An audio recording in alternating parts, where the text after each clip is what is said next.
I was sitting in my palatial Florida estate minding my own business.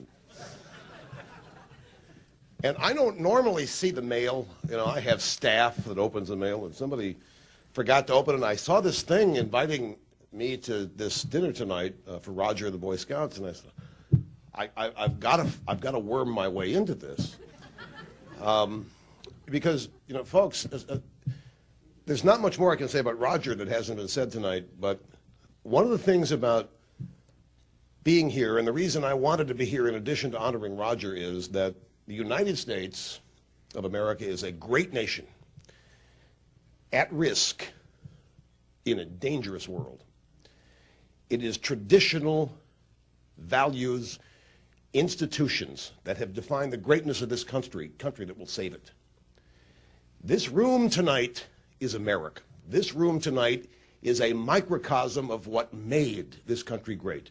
The Boy Scouts of America.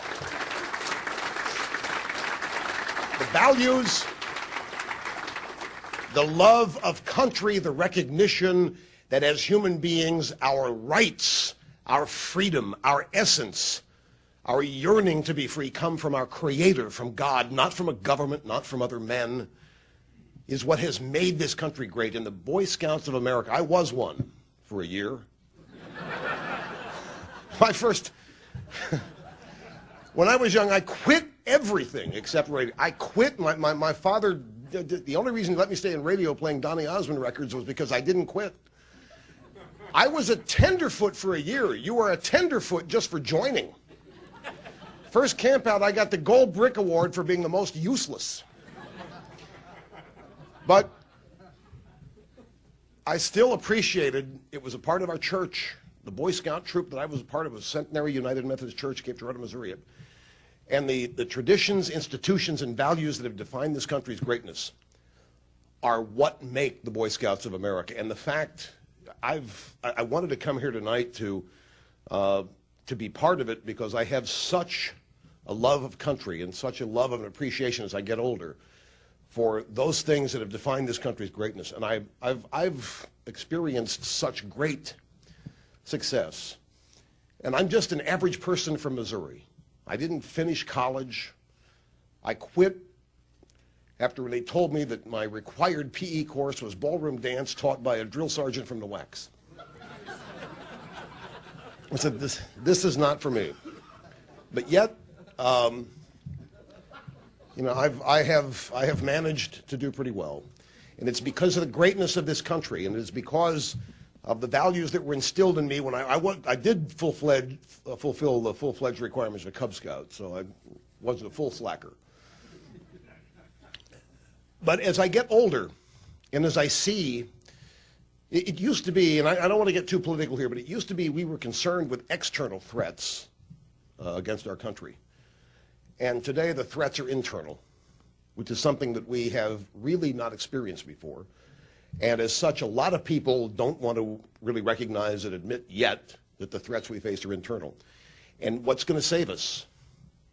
What is going to project the defense that maintains the American spirit, the country that we have all known as we grew up, and will protect it for these young Boy Scouts and Cub Scouts in the room tonight? We all want them to have the same opportunity we had. We all want them to have the same access to prosperity and whatever it is their ambition will take them to that we had.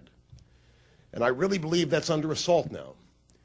And the people involved in instilling those values in the young people of America, who, it's been said accurately tonight, are the future of the country, deserve applause, they deserve recognition, and they deserve to be inspired and motivated, because not only the kids doing it, but the adults inspiring them. I am proud of all of you involved in the Scout program, wherever you are. And I am thrilled to be here and to be able to be a part of this. Now, as to Roger, a lot has been said tonight about Roger that's frankly bullshit. Sorry about that. No, actually, it's all been true, and I've got nothing left to say. Except this.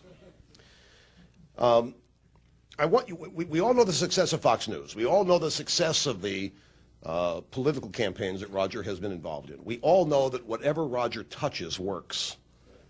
But I want to try to illustrate it for you in a way that makes it even more profoundly understandable. How many people do you have working at Fox? All told, engineer, everybody. It doesn't matter. How many people? Fox News about 1,700 people. 1,700 people. One man has established a culture for 1,700 people who believe in it, who follow it, who execute it. Roger Ailes cannot do everything. Roger Ailes is not on the air. Roger Ailes does not ever show up on camera.